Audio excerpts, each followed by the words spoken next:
All right. Thank you so much, Clarissa. My name is Kimberly, and I'm a family childcare provider and a member of the Valley Family Childcare Association here in Alameda County, California. I'm here today just to ask you a few questions and to learn from you about how family childcare providers can advocate for their programs within their own cities and their county and their state, and even, countrywide. And since I'm new to the world of advocacy, any insight you share today with us will be very helpful, not only to our association, but to other family childcare providers around us. This call is going to be recorded and posted on our association social media pages for everyone to view. And before we get started, again, I just want to say thank you so much for agreeing to speak with us today and share your time and your expertise. Okay, so the first question that we have, so can you share just a bit about yourself, your name, where you live, your family? Sure. Thank you so much for having me. First of all, it's a pleasure. My name is Clarissa Doutherd. I'm the Executive Director of Parent Voices Oakland. We're a chapter of Parent Voices California.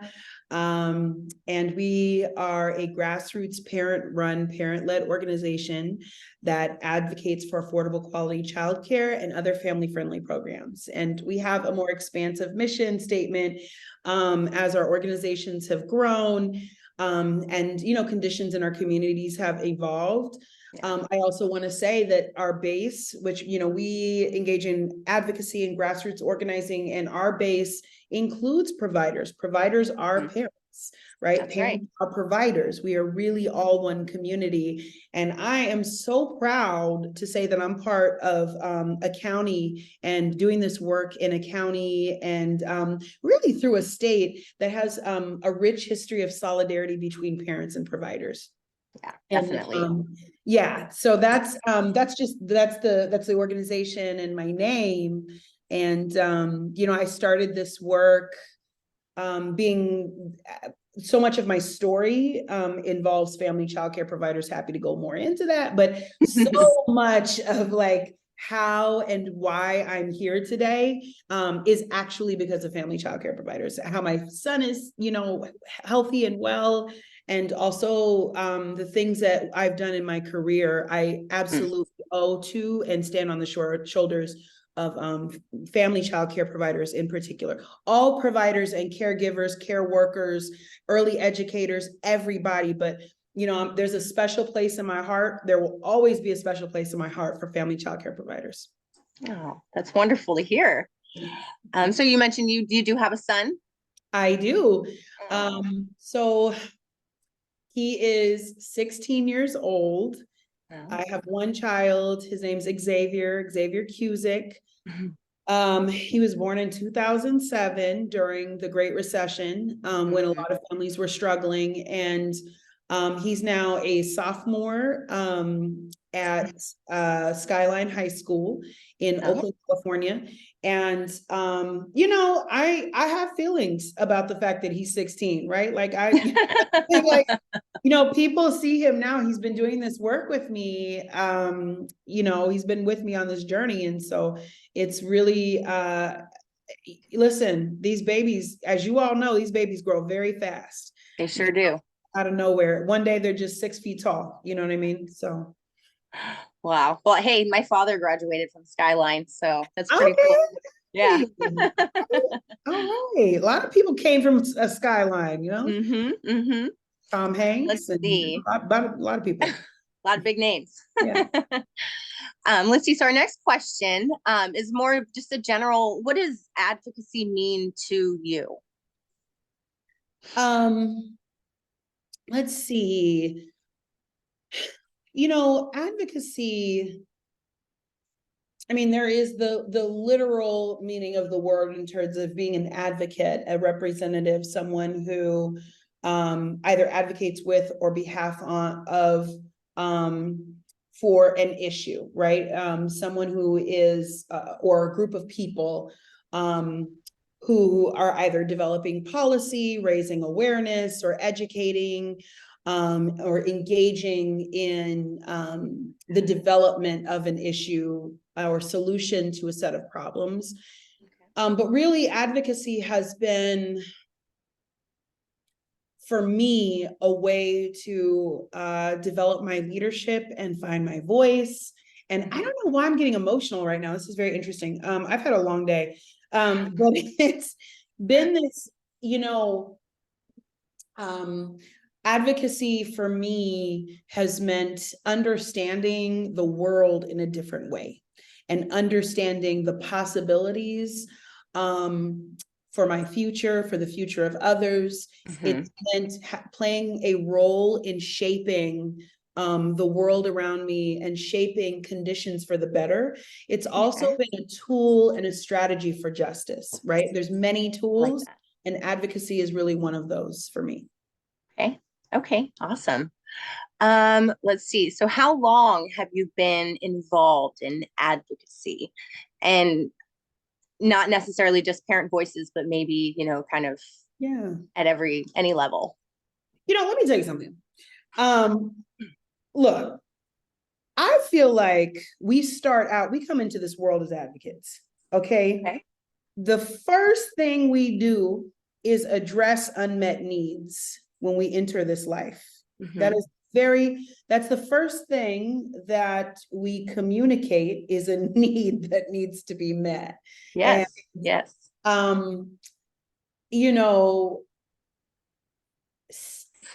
Society does a lot of work to kind of wiggle us out of that, out of that inclination. But when I would say, since I was born, when I was born, there's a story my parents always like to tell, that I came out and I let out one big, huge scream and went completely red, shook a fist, like this, just scream, one scream, shook a fist, and then sucked on the fist afterwards. And that has just kind of been my personality since, you know what I mean? Whether I was advocating with my cousin to build a pool in her grandmother's backyard by ourselves at 5, or, I've always been trying to organize people to do things I wanted them to do. So I would say I've been advocating for myself and on behalf of others, but really myself since day one.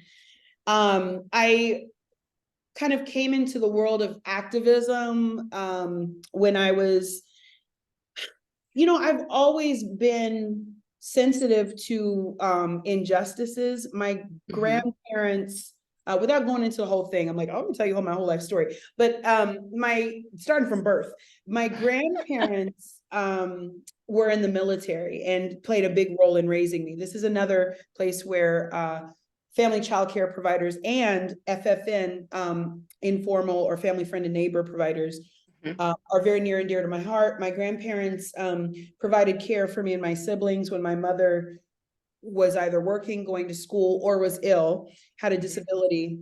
And part of the way that they were able to do that was they got a reimbursement from the state to care for us. And they really believed in social justice. We were a military family, and my grandfather was a union steward. He was in the civil service union. And so when I was about 19 years old, I moved out to the Bay Area, and I got involved in, a little bit of activism, 19 years old, little rowdy stuff. I'm gonna be honest, my story is absolutely about, I talked about justice, and I always felt that incarceration was wrong. I wanted criminal justice reform. I always felt very strongly about issues related to women, reproductive rights and health. I always felt very strongly about interpersonal and domestic violence and spreading awareness because of my own trauma.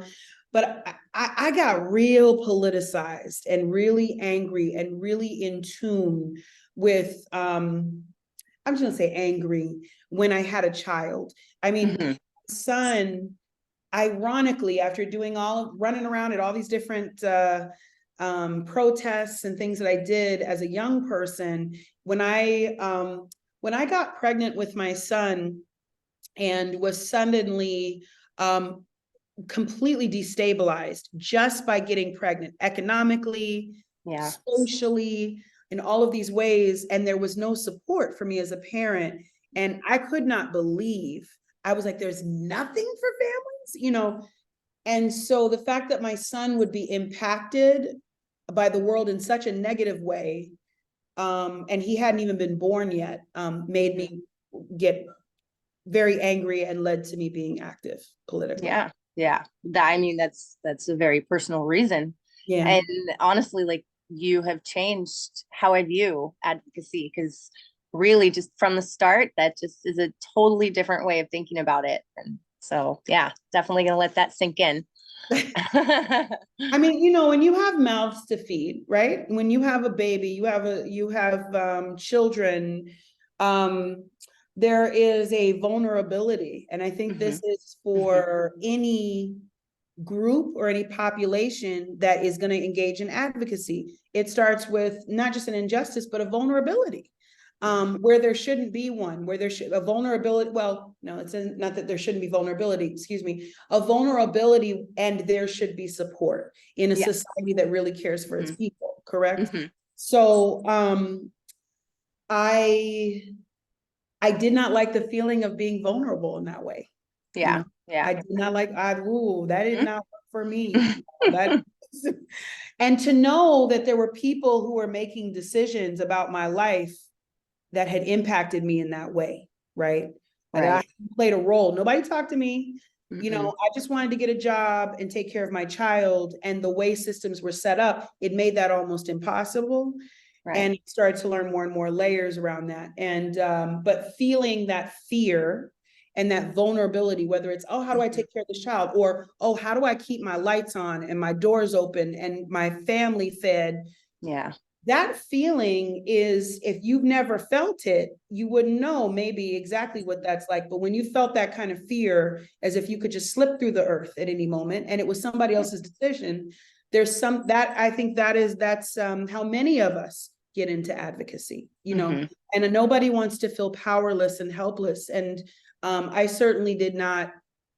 I was like, oh no, I don't care what happens. I'm not going to feel like this again. Yeah. Yeah. Yeah. Awesome. Well, thank you. Thank you. Okay. So just to kind of bring it back a little bit to family childcare providers. Sure. How, as a parent and someone who deeply cares for, our profession and what we do and how we impact those around us, how can we like advocate? How maybe, what would that look like? I think there's a few things. One, there's a very rich history of childcare movement and domestic workers, childcare providers, and caregivers who have advocated for policies over decades, right? Yes. There is. So one of the things that has really interested me in this work is actually learning about the Lanham Act and learning about the Comprehensive Child Care Bill at the federal level in 1972. And really we had, in this country, there was an opportunity. There was an opportunity to have a comprehensive national child care system with a well-paid workforce, right? And that was vetoed. It had bipartisan support. That was vetoed by Nixon. This country, we know that we can do it. And so I think the first stop is learning that history and holding that vision. I was very motivated. Well, there's two things I'm motivated by. One, welfare reform in 1996, which is kind of the creation of the system that we have now. And the way that our system's fractured right now, a lot of that is rooted in that policy from that legacy from Clinton and President Clinton.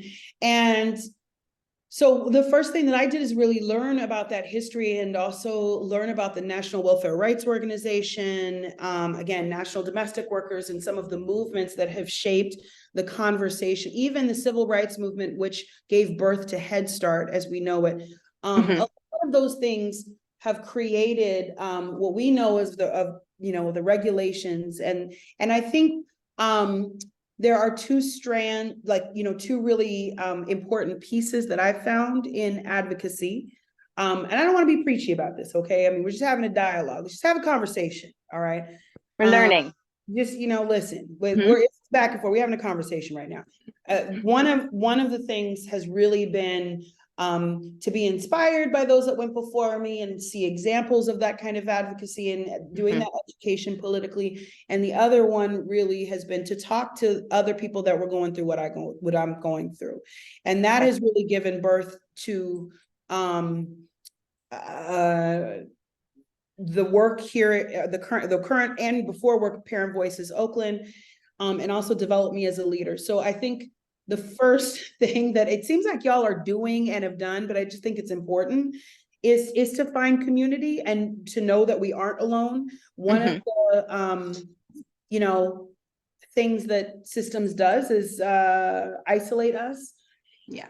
So then once you have a conversation going, once we have some education, sort of a baseline understanding, of ourselves as the experts, first and foremost, then there are different both strategies and tactics.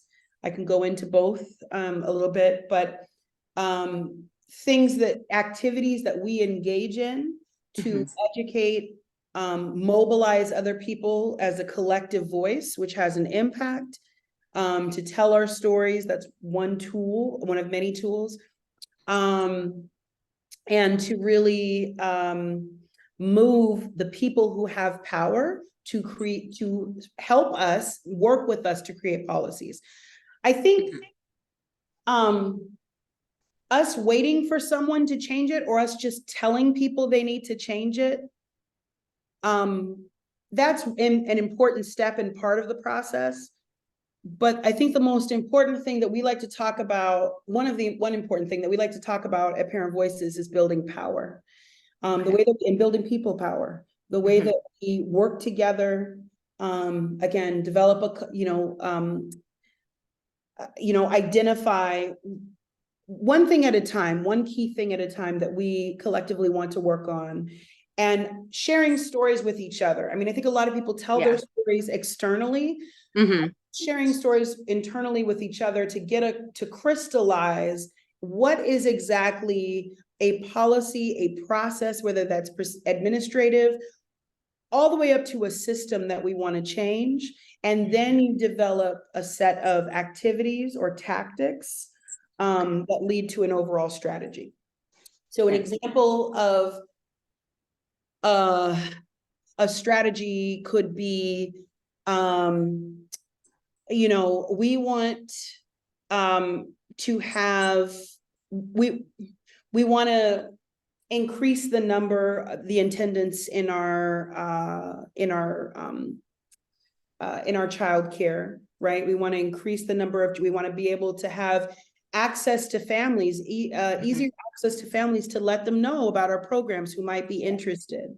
Yes. Right. And that's a strategy to increase your business or increase the visibility of childcare. And then there could be a set of activities within that you engage in, whether that is,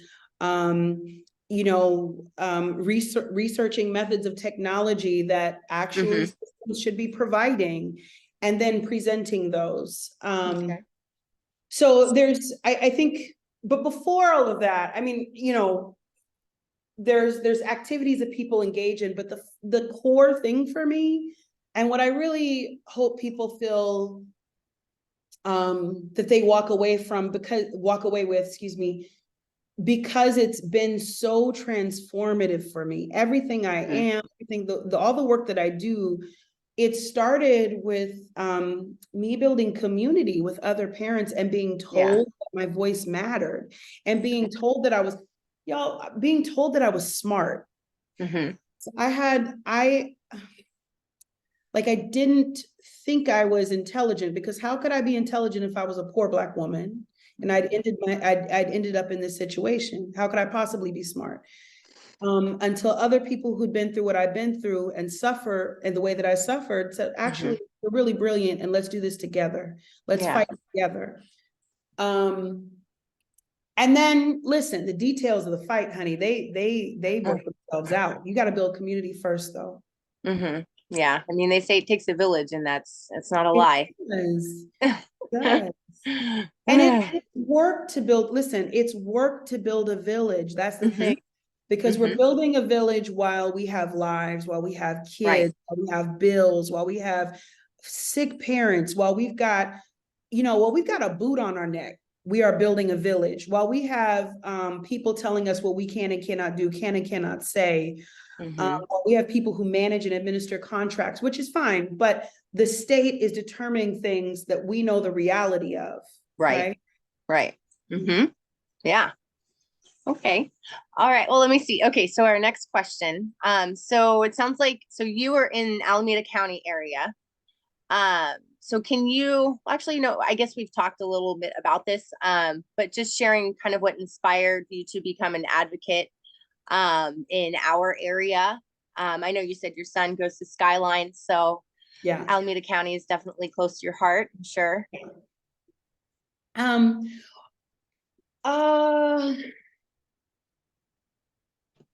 I'll tell you, again, my son was little I thought it was really difficult to have a child in 2008, but I don't know. I think it's hard, really. With some of what these parents have to go, I don't know how y'all are doing it. I don't know how y'all, I just listen, anybody that's watching this and listening, I don't know. Because I thought 2008 was rough. I think we all know the Great Recession was really awful and terrible for providers.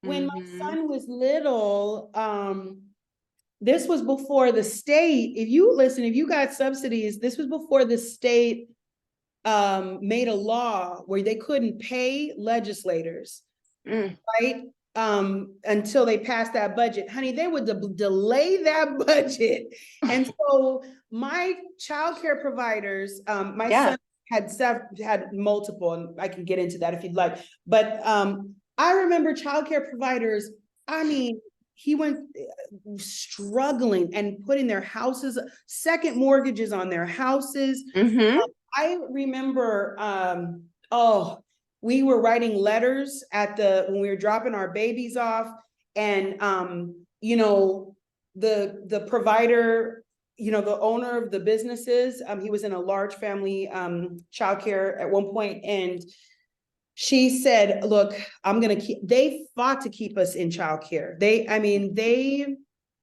She said, I'm doing everything I can. I haven't gotten paid for 3 months. They haven't sent me a check for 3 months. I'm paying for food out of my own pocket.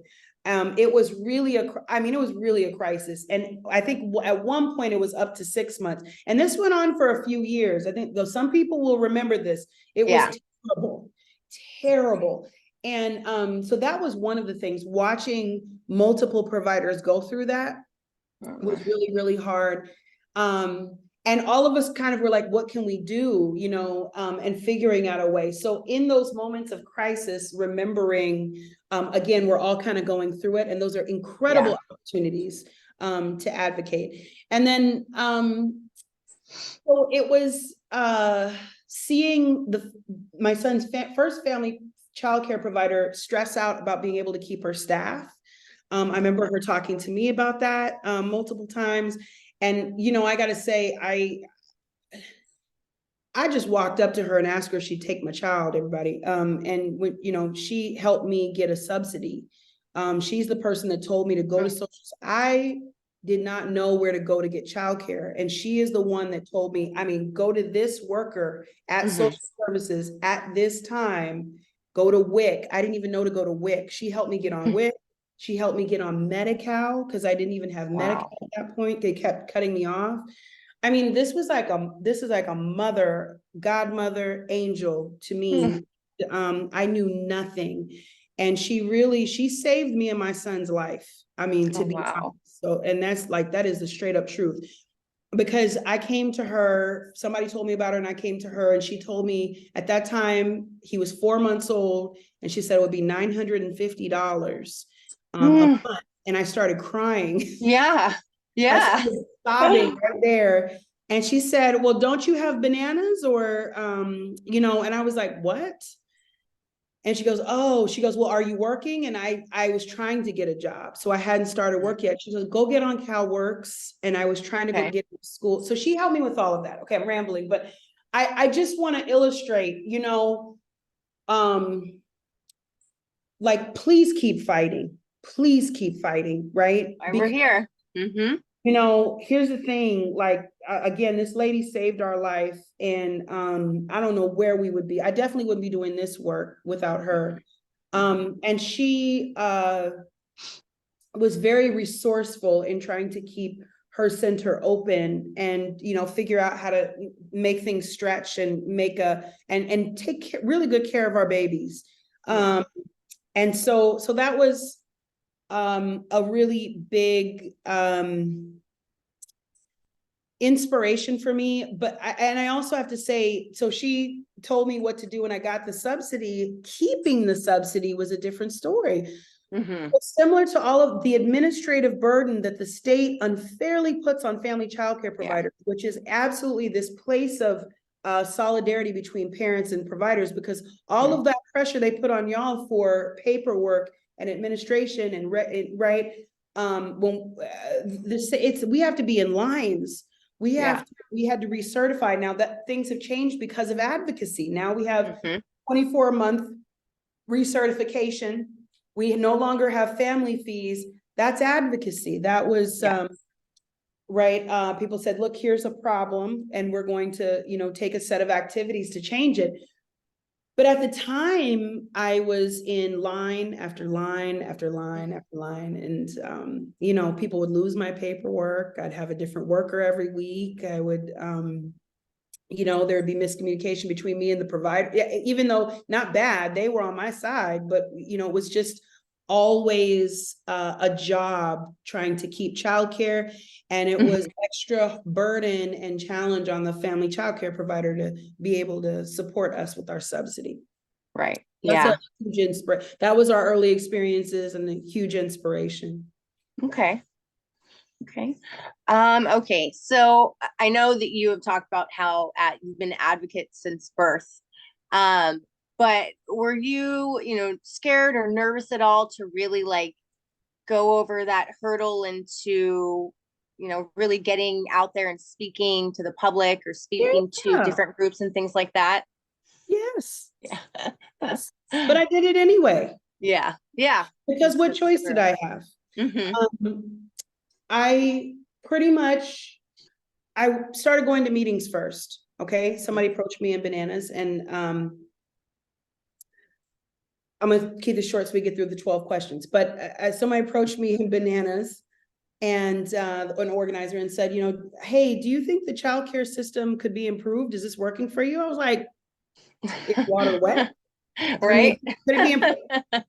You know what I'm saying? Does grass grow slow? Like, of course it could be improved. And of course, this is not working for me. I'm sitting waiting for my worker for the 5th time this week, and I'm taking time off of work, and I have no paid sick leave, and I have no transportation. No, this is terrible. I'm having the worst time. And so, I went to meetings, and I would encourage people. Here's the thing that works: showing up. And it's hard, again, showing up. And I know it sounds simple and trite, but it took me a while. But they had free pizza at this meeting for parents, and there was providers there. And listen, they had childcare, and honestly, it was a way for me to just get a couple hours. Not having to stare at my child. Well, they removed the obstacles for you. I mean, they removed the obstacles for you. So they removed the obstacles, and that's something really important, no matter who we're thinking about in working with an advocacy. And we went and had pizza. And again, I walked into the space. I was really, really shy. So I didn't even want to speak up in the meeting. And I felt very, very unsure of myself, very shy, very like I didn't have anything to offer. And those women were so welcoming and so warm, and just like, you belong here. I'm still friends. You belong here. You're amazing. Oh my God, you came to the right place. Oh, and I think I've said one sentence, and they're like, Yes, girl. Yes, girl. And, I was like, oh my gosh, somebody wants me somewhere, because I Yeah. felt so kicked in the, kicked in the, in the derriere by society. I really had a hard time. People understood what I was going through, and I felt listened to. So then I went to another meeting, and I, again, that community building, and then I went to an action. And then one day someone put a microphone, well, not, okay, someone put a microphone in my face, but I'll say it this way. And I also want to give a thank you and a shout out to Kim Kruckle. She's at the Childcare Law Center. She's the organizer that recruited me. Okay. And, so much of this in our work is about identifying leaders. And she asked me to do a press conference. This was for Wow. the state superintendent. I had a light green sweater. It was like the only kind of sort of business casual thing I had. I just had a baby, you know what I mean? I had, so I, she trusted me to write a speech, and I stayed up all night writing this speech, and I read it to myself over, and I drove my family crazy. I wouldn't let anybody sleep until I got every word perfect. You don't have to do that. Listen, what I'm trying to illustrate is that I was scared. I was scared out of my mind, and I was very nervous, but it was very powerful, and it was very well received. And I got a lot of support, and people saying, your story really touched me. And, I spoke anyway, yeah. Spoke through it. Longest 2 minutes of my life, but listen, I never have to live those 2 minutes again, right? Right. You can do anything for 2 minutes. And now you can shut me up. Now there's no stopping it. So, yeah.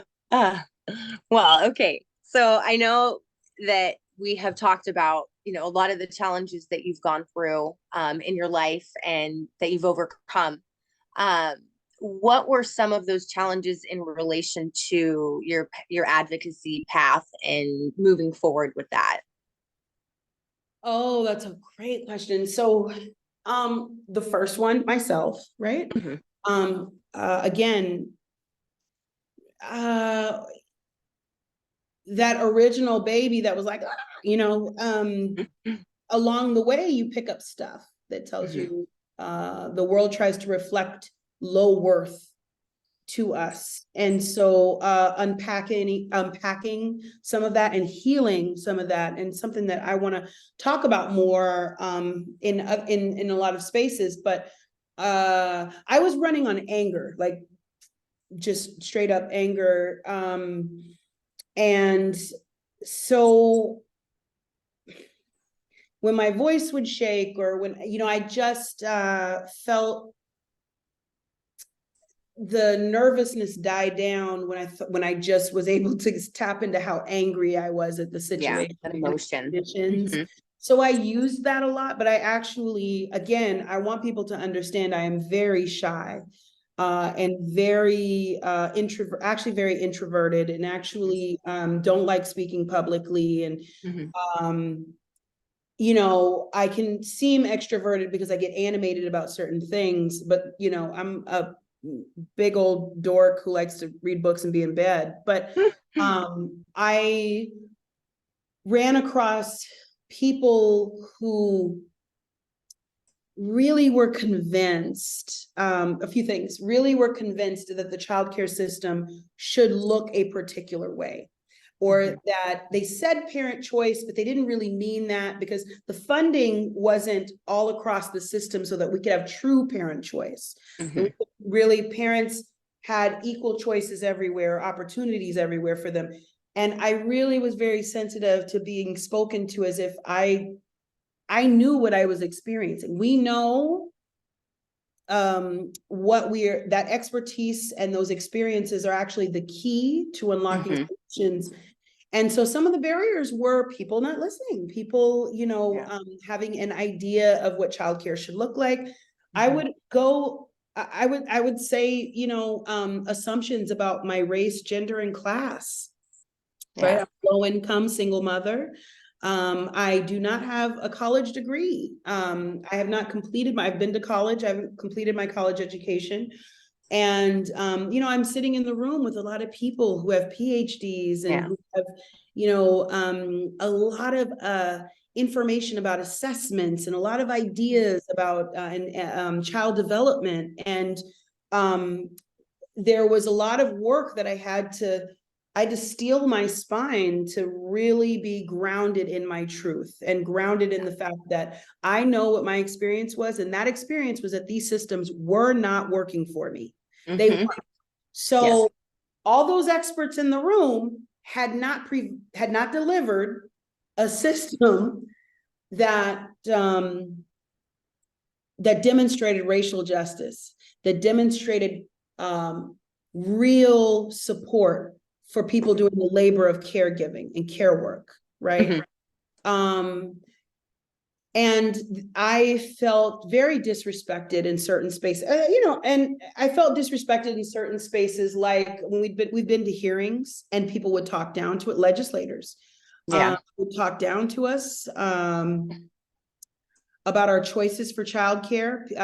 You know, we'd seen governors cut whole childcare programs.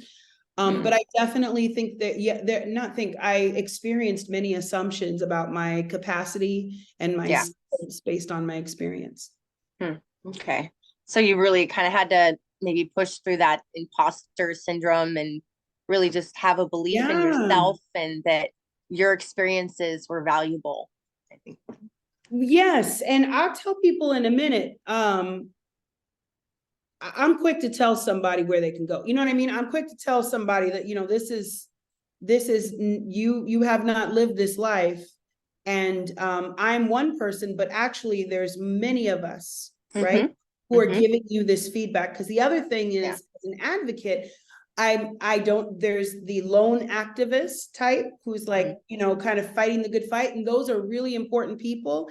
And I've found that the most important, powerful moments have been when, again, when there are just so many of us standing together, right? Because my voice may shake on my own. I don't think I can speak for every parent. I can't speak for every Black mother. Sometimes I don't even know what I think for myself sometimes. But when, you know, I would think about all of the parents that I had the privilege to talk to, and it's a privilege to do this work as my job, right? But you don't have to, that doesn't have to be the case. I did this both. I did this as, you know, a volunteer and as a parent leader and as a job. And the feeling is still the same in terms of speaking truth to power. So get angry. That's my tip. Pro tip, get pissed off and then don't care. Don't care what people think about you when you get pissed off. And you know, listen, I learned from providers how to tell elected officials off. Okay. That came from providers. Whoever's watching this, I'm not telling you anything. Y'all taught me. Okay. I'm just bringing it full circle, but I because I could list off a list of names of people that I regularly watched, elected officials, people at First Five, or people give these folks the business and tell them what wasn't working, boldly and unapologetically. All right. Okay. So what would you say was your big win, maybe in Alameda County and just, you know, in advocacy? Let's see. So Measure C, of course, is a very huge win, even though that is currently still in court. It's really, really hard. You know, we're anticipating it coming, but it is, boy, it's been a journey. But that's a huge accomplishment. One of the biggest ones, though, to me, so I'll say in my career, because it was such a goal, because everyone said that it couldn't be done, was really having everybody talk about the waiting list. And it had been talked about before, but to see it like Barbara Lee, like not only like we got to a point where Barbara Lee was talking about it and Mhm. our talking points, I was like, oh man, we organize. There's something to this organizing and advocacy, right? Like that Mhm. message carries out. Yeah. Um, that was a very personal win for myself, who I'm still on a waiting list somewhere, everybody, Xavier 16. That was a personal win for myself. That was a win for a couple of mothers who died on the waiting list while I was organizing with them. That was a win for the moment someone told me they didn't think we would ever be able to address this issue because it was too big. And so to hear it, right, and to hear that, you know, have we solved it all the way? No, but people didn't even want to talk about it, and let alone know what it was or understand that parents had been on that list for years, just really struggling. So wow, you guys got it all the way up to the voices that needed to be hearing and talking about it. Yeah. Amazing. Okay, let's see. So as a part of the Parent Voices of Oakland Foundation, you've done a lot of parent-led initiatives. So what's one thing that you would recommend to the Valley Family Childcare Association that we should keep in mind on our advocacy journey?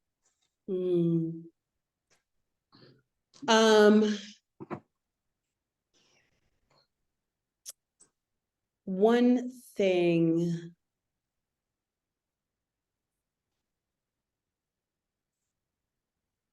All right. So one thing I would say is don't be afraid to show up where you're not wanted. In fact, this work depends on you showing up where you're not wanted and saying the things people don't want to hear you say. So I think it's really allyship is really important. Collaboration is really important. You know, I'm never disrespectful. I'm not a disrespectful person. And also we have to understand that, you know, one of the ways that we know we're starting to be successful is when people get nervous and we experience resistance, right? Get active, stay active, be relentless and intense. There's no way around it, and there's no shortcuts. So what does that look like? I mean, in concrete terms, what does that look like? That looks like we showed up to the county board of supervisors. We share a county, right? With babies.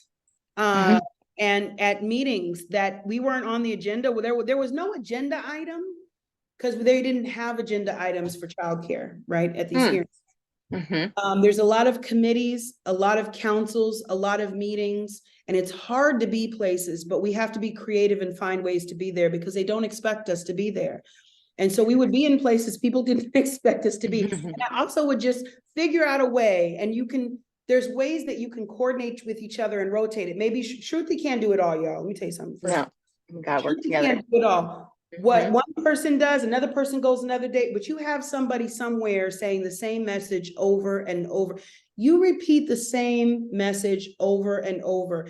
So we would show up. It got to the point where they would switch around the public comment. The board of supervisors would do all kinds of things because they'd be like, what are they doing here? And I would feel kind of awkward, like, oh, are we not supposed? No, it's a public meeting, meaning it's for us.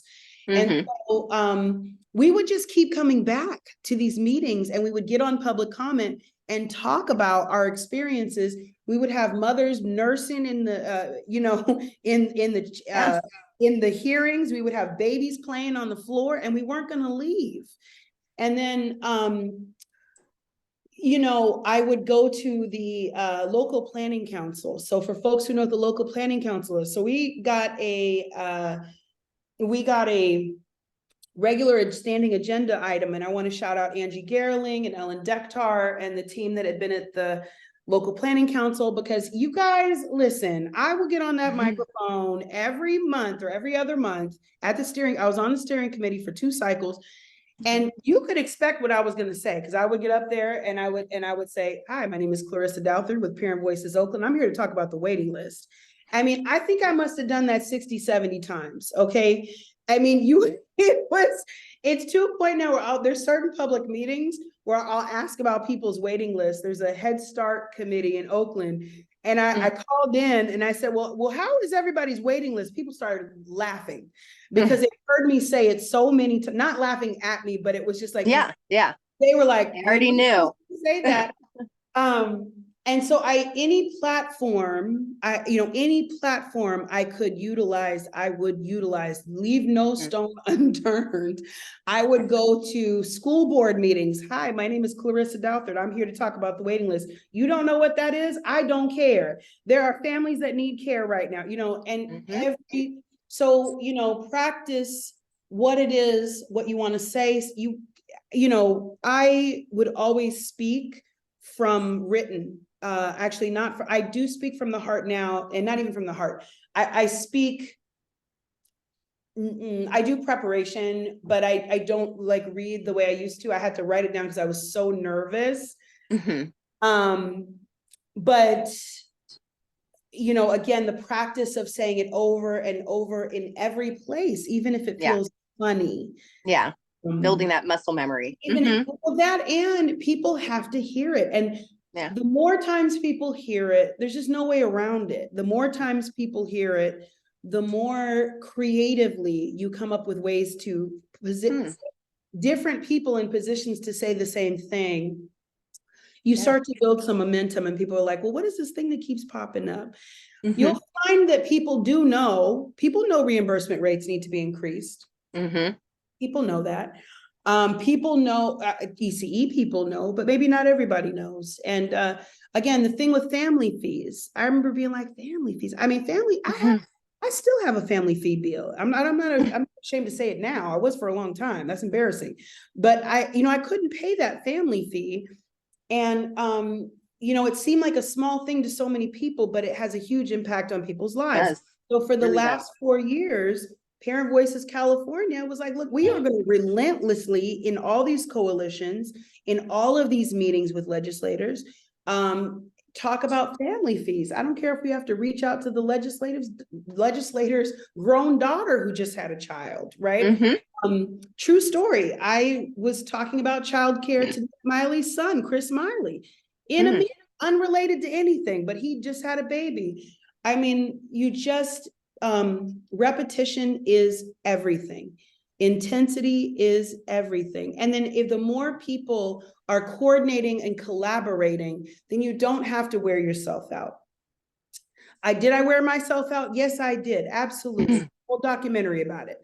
But we don't have to do that. There's a way for us to leverage our own time and skills. And also get the parents involved. Again, we're in a really, we have a special community here in Alameda County. There are some other states, for some reason, the parents and providers don't get along. And I know everybody's got gripes about everybody. Okay. I've heard it all. I have. I feel like over 10 years, I've heard just about everything. You don't understand. But I maybe not, but I feel like I have. And all that aside, we really are on the same side, and we really do have problems in a sense, right? We all want the same thing.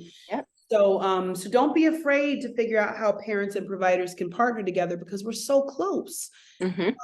So yeah, you said one thing that was 20, but it felt important.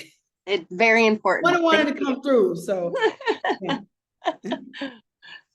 Awesome. Okay. Let's see. So do you feel that it's important for family home childcare providers, in order for us to make steps forward, to get involved in advocacy, to really push ourselves out of our comfort zone? Listen, this is what I've been saying. Like, there's no way around it. I wish we lived in a world where, because the people who are comfortable really shouldn't be. Have you noticed that? Like the people who are comfortable, who sit behind this wall of power, who feel entitled, right? Who feel entitled to use our taxpayer dollars, who feel entitled to exploit our labor for their benefit. The people who feel like it's okay, despite, you didn't ask this, but listen, my sister was a childcare provider from 16 years old, okay? She's at the University of North Carolina right now, getting her master's degree in neonatal science. She studied brain development in babies, but she started working for my mother's friend is a family childcare provider at 16. And I had talked to Lisa a little bit about this. She's had surgery on her shoulder twice. She's had sustained injuries to her body at a very young age, right? She's got joints that are twice her age right now, from changing carpal tunnel, from changing diapers, and repetitive movement all over her body. Because she started working at 16 doing childcare, and she doesn't want to do anything else. She can't help herself. She's still working in my niece's preschool co-op. She loves it. And so, you know, it's interesting because providers are out of their comfort zone every day. You all do amazing things. Get up at unimaginable hours. What? Schedules that are actually, you realize you keep schedules that are actually not human. You know what I mean? You get up before all of us and you go to bed after us, after being with children all day. That a lot of us cannot do that. Every single day. It is, so it's interesting because I felt like as a parent, I'm uncomfortable all the time. I'm uncomfortable all the time. So what's a little bit of advocacy? You know what I'm saying? Like the world's already not made to support me. The people who should be uncomfortable are the people in power, because they don't do what we do every day, right? No, that's very true. So let's see. So in our area in Alameda County, how could someone start their journey in advocacy, maybe specifically in the childcare arena? Let me say one more thing about getting out of our comfort zone, and I'll move through this quickly. I know it's getting late. I also want to say, please challenge yourself to speak anywhere, everywhere, right? That's not for everybody, but I do believe that everybody has a role and a place. And whether it's even speaking to and especially speaking to your neighbors, even people who may not be taking care of children, speaking to your family members. I think stepping out of your comfort zone, it doesn't have to be big and splashy. Getting comfortable with a set of talking points about whatever it is you're advocating for, right? Say it's, if you're advocating for something around licensing or your rights as a provider, getting comfortable talking to folks about that. I think that's also a part of getting out of your comfort zone is, listen, being proud to talk about this work through the lens of advocacy anywhere. And again, get up to a microphone, speak out in action. And another place of getting out of your comfort zone is organizing an action, organize a lunch, organize a barbecue, organize activities where people can come together, maybe break bread. Get out of your comfort zone speaking to parents about it. When the providers involved me in what was going on with the state, that was really, we all got empowered in that way. So other places to step out of your comfort zone. So where to start? How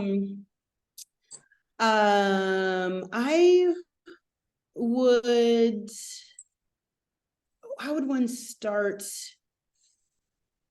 the advocacy journey? Once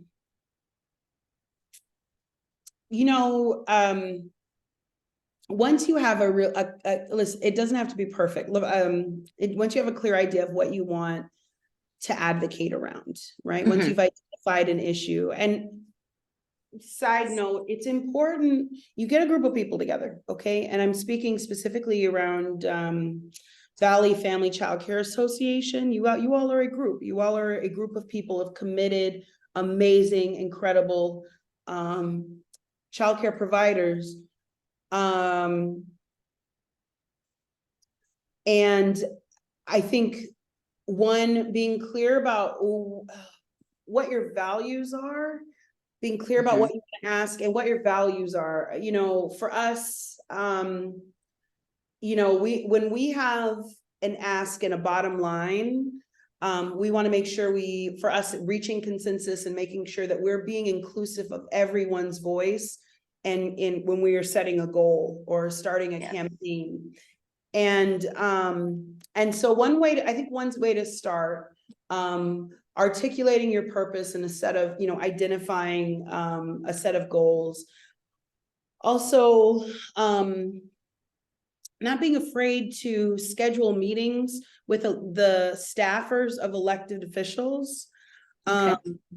And also resources like the local planning council. Where I started was really learning about systems and learning kind of how building relationships and learning how things work. Mhm. I think I kind of have said this over and over, but it bears repeating, which is there's power in numbers. Yes. Yes. So to build on that, and so there's power in numbers, which means everybody's got to show up. And that's also part of getting out of your comfort zone. All right. Mhm.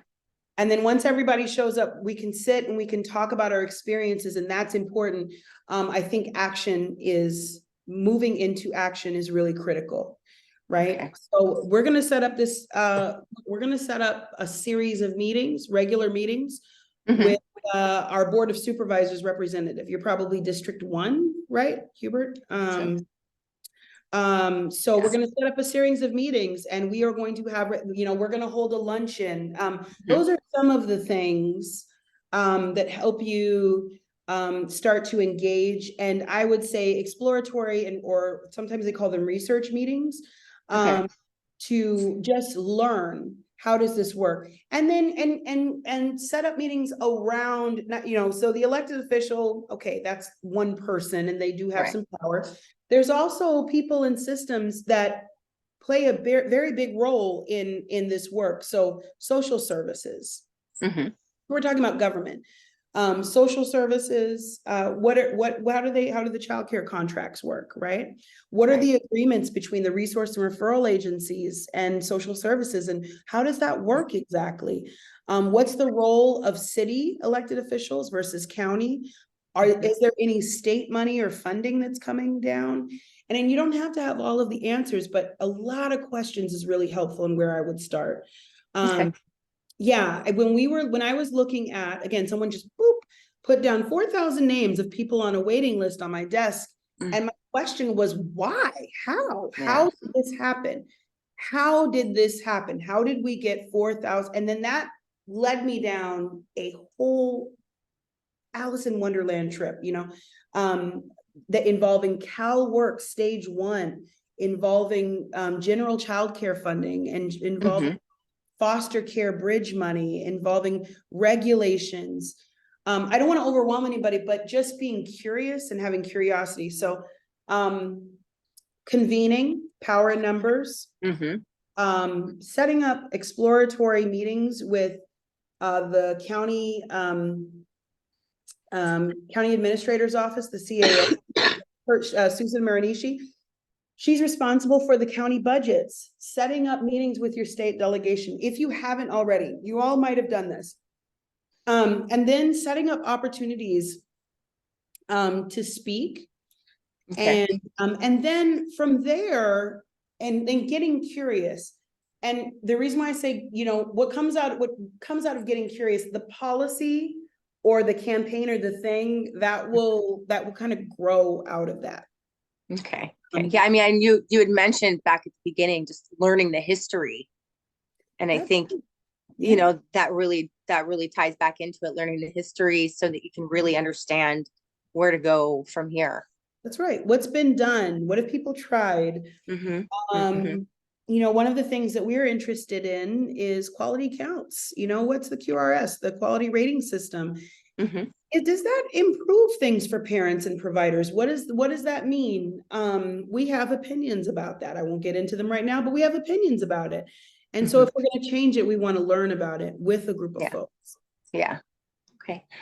Just real quick, just a sidebar. You had mentioned a documentary. Could you tell us what the name of that is? It is called Clarissa's Battle.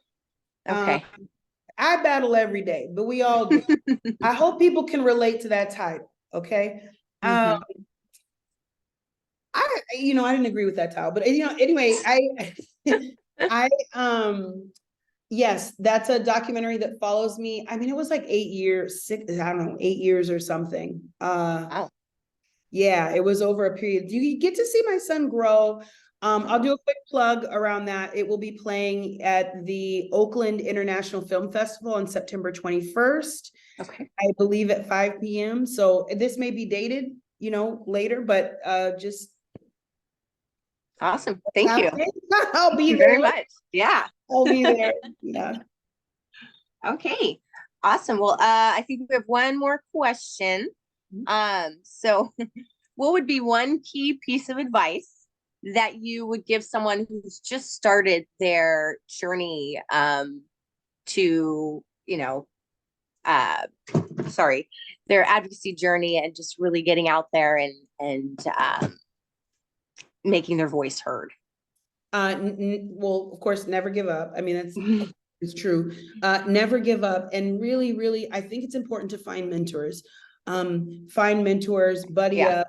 This is relational work. Find people to vent to talk to, or, continue to meet as a group.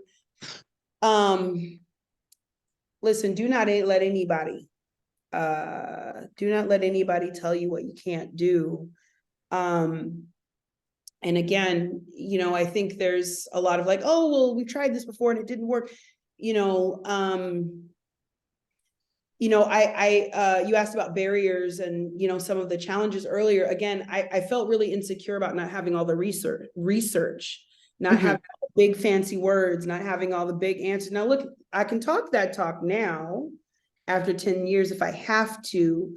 I prefer just to tell it straight, because at the end of the day, we're talking about babies and their lives, and and our families. I have to put all the bells and whistles on it. It is what it is. It's easy to become intimidated because childcare is such an academic field, right? Yes. This is such an academic, research heavy, and for good reason. Listen, this is it's lives. I think education, early education and care, those things should always be, there should be disciplines around those. But you all, again, are absolutely the experts. I have seen this over and over. And so we are the experts. So, not to be intimidated, sure, read the research, read the papers, and then do your own. Yeah. Publish ask the questions. Yeah, we kept going to the county to ask questions and they couldn't provide it. So we did our own research, and then people quote our reports, right? Yeah. So we definitely are, a learn by doing organization and a for us by us. Like, we really do have the tools that we need, and we just we don't want to let anybody intimidate us, because I do think that's how they keep us divided and oppressed. Yeah. Yep. There's power in numbers. There's power in numbers, and we really have the knowledge. There's a lot of privilege information, and people gatekeep that information. And we don't want to allow people to demand it. We don't want to allow people to gatekeep information, to use information and data against us in our communities. We know what works for our babies and our families, what's possible. So right. Wonderful. Thank you. Okay. Well, I think that's all of our questions. Okay. I really, really appreciate your time. This has been just a very empowering conversation, and you sharing all of your thoughts and your experiences has just been so wonderful. So thank you so much for that. I did just want to share that our interview today was made possible just because of the funding that VFCCA has received from the Childcare Law Center for the advocacy work that we're doing in Alameda County. So this is part of the initiative that we have moving forward to really get out there and be advocates in our community. So again, thank you so very much for your time. You is there anything? Said an earful. Are you going to edit this? You guys have